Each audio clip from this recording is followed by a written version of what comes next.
మరి పల్లవి ప్రశాంత్ గారు బెట్టింగ్ యాప్స్ని ప్రమోట్ చేస్తున్నారంట. దీని మీద మీ స్పందన? నేను మొన్న చెప్పా, ఎవడైనా సెలబ్రిటీ అయిన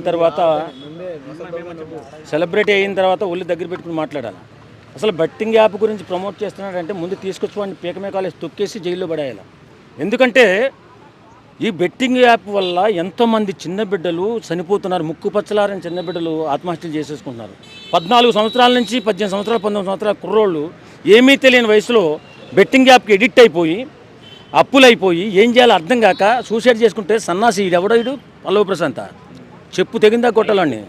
రైతు బిడ్డ తొక్క బిడ్డవాడు ఇలాంటి ప్రమోట్ చేస్తే రైతు బిడ్డ అనే వాల్యూ కూడా పోతుంది. ఇప్పుడు బెట్టింగ్ యాప్ ఇంత ఘోరంగా ఇంత అన్యాయంగా ఎడిక్ట్ అయిపోతుంటే ప్రభుత్వాలు పక్క నుంచి పట్టించుకోవట్లేదు. సామాజికవేత్తలు మాత్రమే మాట్లాడుతున్నారు దీని గురించి. ప్రభుత్వాలు పట్టించుకోవట్లేదు. బెట్టింగ్ యాప్ల వల్ల బంగారం లాంటి బిడ్డలు చనిపోతుంటే తల్లిదండ్రులు ఎంత బాధపడుతున్నాడో అసలు ఆ బాధను ఏమైనా గుర్తిస్తున్నారు ప్రభుత్వాలు.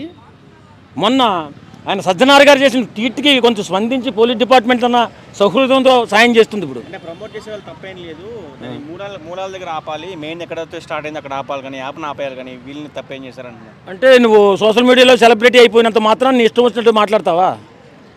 వెనకాల జరుగుతున్నటువంటి కష్టాలు నష్టాలు బాధలు తెలియవా నీకు?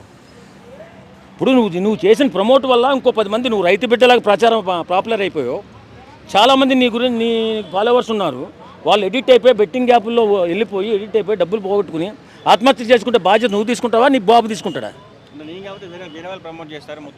ఈ ప్రమోట్ చేసే ప్రతి ఒక్కరిని నలుగురు నాని తీసుకొచ్చి తొక్కితే వాళ్ళ దగ్గర ఉన్నటువంటి మనీ బలం ఎక్కువైపోయింది వాళ్ళకి. ఇప్పుడు సోషల్ మీడియాలో పాపులర్ అయిపోవడం, డబ్బులు సంపాదించడం, కళ్ళు కనపడకుండా ఇలాంటి ప్రమోషన్లు చేయడం, దీనివల్ల కుటుంబాలు నాశనం అయిపోతున్నాయి. వాళ్ళని ఫస్ట్ నలుగురు ఐదుని తీసుకొచ్చి తొక్కితే అప్పుడు ఇది ఆగుతుంది. లేదు, ప్రభుత్వాలు పూర్తిగా బాధ్యత తీసుకోవాలా. ఎందుకంటే ప్రభుత్వాలు ఇంత నిర్లక్ష్యం పనికిరాదని నేను అంటాను. ఇంత నిర్లక్ష్యంగా వ్యవహరిస్తుంటే పసిమొగ్గలారని బిడ్డలు చనిపోతుంటే కనీసం కళ్ళు తెచ్చుకోలేదు ప్రభుత్వాలు ఎప్పటికైనా. దీని గురించి చానాల నుంచి పోరాటం చేస్తున్నాం, అయినా ఒకరొకరు చనిపోతూనే ఉన్నారు. ఇలాంటి సందర్భంలో ఈ పల్లవి ప్రశాంత్ ఒకటి బయలుదేరి మళ్ళీ బెట్టింగ్ యాప్ ప్రమోషన్ చేస్తున్నాడంటే ఒళ్ళు బలిసి కొట్టుకుంటున్నట్టున్నాడు. తస్మాత్ జాగ్రత్తగా ఉండమని చెప్పండి. బిగ్ బాస్ గెలిపించి దీనికోసమేనా పల్లవి ప్రశాంత్? దానికోసమే ఇలాగ సమాజాన్ని నాశనం చేసేయండి, సమాజంలో ఎలాంటి మంచితనం లేకుండా కుర్రోళ్ళందరూ నాశనం అయిపోవాలా అనేసి ఇలా అనుకుంటున్నట్టున్నారు. ఈ వచ్చిన పేరు బాగానే ఉంది కదా, వచ్చిన పేరు నిలబెట్టుకోవాలి ఫస్ట్. రైతు బిడ్డ దగ్గర నుంచి ఒక బెట్టింగ్ యాప్స్ని ప్రమోట్ చేసి అంత లెవెల్కి వెళ్ళిపోయాడు. డబ్బులు వచ్చేస్తున్నాయండి. యూట్యూబ్లో కార్యక్రమాలు చేస్తే డబ్బులు ఇస్తున్నారు వాళ్ళకి. డబ్బుల వల్ల ఏం చేయాలి, మనం ఏదో పెద్ద గొప్పలేమో అనుకుంటున్నారు. ఏదైనా ప్రమోషన్ చేయొచ్చు అనుకుంటున్నారు. తీసుకొచ్చి ఎక్కడ పెట్టాలి అక్కడ పెడితే వాళ్ళకి తెలుస్తుంది అప్పుడు.